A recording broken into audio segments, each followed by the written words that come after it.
रोज anchoring करते हैं हम लोग यहाँ बैठ के, रोज मिलते हैं। पता नहीं था आज फोन आएगा कि रोहित आईसीयू में है। सब जाते हैं आईसीयू में, हमारा दोस्त भी गया था। फिर खबर आई कि वो वेंटिलेटर पर है। मैं सुबह से बुलेटिन कर रही थी, डर लग रहा था, प्रेयर भी कर रही थी साथ साथ। पर आई नेवर थॉट कि ऐसा कुछ होगा। लास्ट सैटरडे जब मैं रोहित से मिली थी, रोहित ने मुझे कहा, मैंने उसको कहा सैनिटाइज करके जाना, बोला ये तो होना ही है सबको।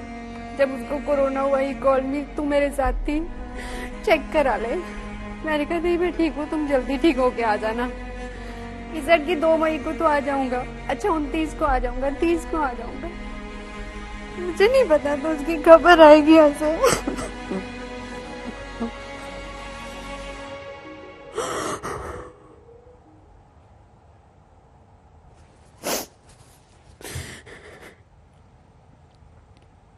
आप लोग दंगल देखते हैं, यही बैठ के वो दंगल करता था। मैं 2:30 बजे जाती थी, वो मेरा रिलीवर।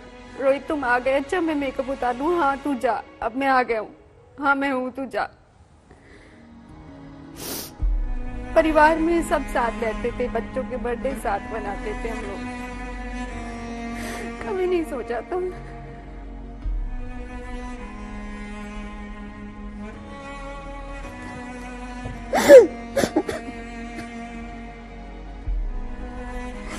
अभी कोई खबर आए। आई स्टिल बिलीव, हम इतने फोन लेते हैं, मैं किसी को भी फोन करूँ बोले नहीं वो ठीक है, वो आ जाएगा वापस।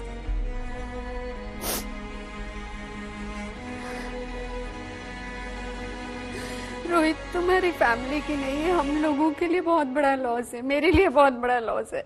You was so good to me, मेरे इतने प्यारे दोस्त तुम रोहित।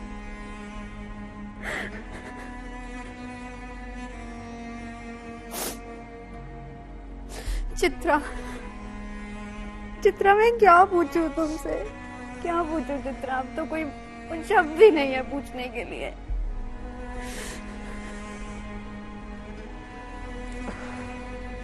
बहुत मुश्किल है इस वक्त कुछ भी बता पाना। तकरीबन 12 बजे के आसपास ये खबर सामने आती है और तब से हम लोग भगवान से ये प्रार्थना कर रहे होते हैं कि हे भगवान ये गलत खबर साबित हो जाए। जिस अस्पताल में वो भर्ती थे, मैंने तुरंत वहां पे फोन किया उनके पीआरओ को, वो मेरे जानने वाले हैं। मैंने सोचा कि सर आपका इतना बड़ा हॉस्पिटल है, रोहित वहां पे भर्ती थे, उनका इलाज चल रहा था, तमाम तरह की खबरें आ रही हैं, क्या है सच्चाई। फिर उनकी ओर से बताया गया कि कल रात तक उनकी तबीयत ठीक थी, 10:30-11 बजे तक उनकी वाइफ उनके साथ थी।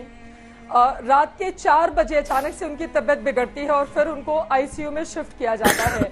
उसके बाद डॉक्टर्स उनकी सेहत पर नजर बनाए रखते हैं और फिर दिन के 11-12 बजे के बीच इस तरह की खबर सामने आती है।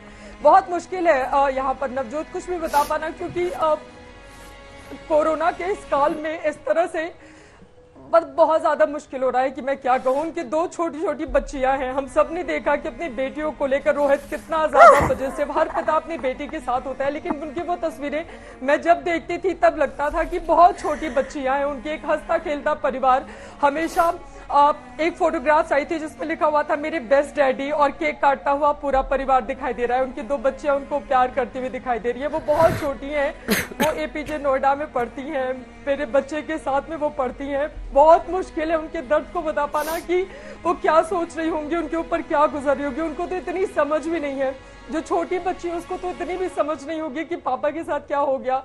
और मैं ही अब जब से उनकी तबीयत बिगड़ी थी, रोज शाम के 5 बजे मैं दंगल करती थी लगातार। हम लोग सोशल मीडिया पर जब उन्होंने लिखा कि 1 हफ्ते हो गए हैं मुझे आइसोलेट हुए और मैं ठीक हो रहा हूं अब धीरे धीरे, हम सब ने प्रार्थना की थी कि बहुत जल्द आप वापस आए और फिर से अपना कार्यक्रम शुरू करें। लेकिन जिंदगी का ये दंगल वो इस तरह से हार जाएंगे, इसकी किसी ने कल्पना भी नहीं की थी। रोहित की उम्र बहुत कम है और वो इस तरह से, मैं सोच रही हूँ उनके मम्मी पापा, उनका परिवार एक बहुत छोटे से शहर से आके इतना बड़ा नाम कमाना, एक बहुत सीमित अगर हम उनका पूरा का पूरा करियर देखें यहाँ पर, तो उन्होंने अपने बहुत कम समय में बहुत बड़ा नाम इस मीडिया इंडस्ट्री में कमाया। उन्होंने बहुतों की आवाज उठाई और अगर उनके आखिरी कुछ ट्वीट हम यहाँ पर देखें तो उसमें भी वो दूसरों के लिए मदद करते हुए ही दिखाई दे रहे हैं। मैं उनका कुछ आखिरी का ट्वीट है वो जरूर पढ़ना चाहूंगी, जिसको अब देखकर यहाँ पर बहुत ज्यादा परेशानी हो रही है। वो आखिरी तक इसी कोशिश में रहे कि उनको लोगों को बचाया जा सके। और वो मैं पढ़ती हूँ उनका ट्वीट। नवजोत एक दिन पहले का उनका ट्वीट है। उन्होंने लिखा कि नाम करुणा श्रीवास्तव, उम्र 39 साल, 6 रेमडेसिविर इंजेक्शन की अर्जेंट जरूरत है, गणेश हॉस्पिटल कानपुर। और उसके बाद वो तमाम सरकार के अधिकारियों को ट्वीट करते हैं। उसी दिन वो इस बात का भी जिक्र करते हैं कि कैसे कोरोना मरीज को 25 किलोमीटर ले जाने के लिए एम्बुलेंस से 42,000 रुपए लिए। इस तरह से फिर एक वो लिखते हैं कि रेमडेसिविर के लिए कैसे सीएमओ के पैर पकड़कर गिड़गिड़ाती हुई एक महिला, और उसके बावजूद वो अपने इकलौते बेटे की जान नहीं बचा सकी। वो लगातार अपनी इन बातों के जरिए बताते रहे हैं पत्रकारिता का जो मूल मकसद रहा उसको वो साधते रहे। शाम 5 बजे का शो, मतलब रोहित सरदाना।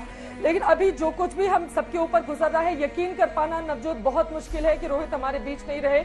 लेकिन ये लाइन आप सबसे ज्यादा मुश्किल बार बार ये लगता है कि नहीं, ये झूठ है, ये झूठ है, हमेशा ये लग रहा है।